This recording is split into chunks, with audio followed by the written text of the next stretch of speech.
Cải thiện tình trạng tóc thưa hỏi cho bác sĩ người Campuchia bằng công nghệ cấy tóc robot tại Bệnh viện Thẩm mỹ Việt Mỹ.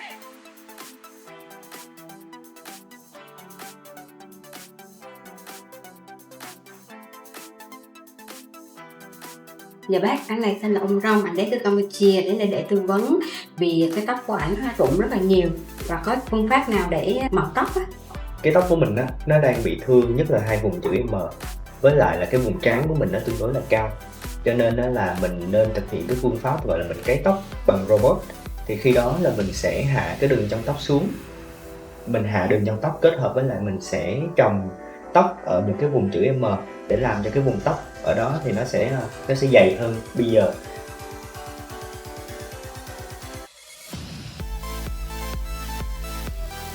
Bạn nhóm ban lời một lần thua nắng một lần đam sợ nắng nhóm mẹ rắm thà thấy hay khai chư đào pe nhóm mà đào pe ní rồi bạn ban bị thiệt ta ở nhóm cho bạn lo vì phải chạy cả bị chia mây độ bọn nắng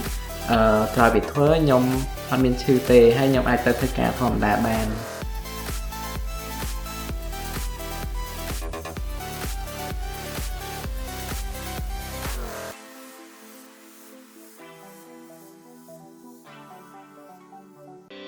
Bệnh viện Thẩm mỹ Việt Mỹ biến ước mơ thành hiện thực.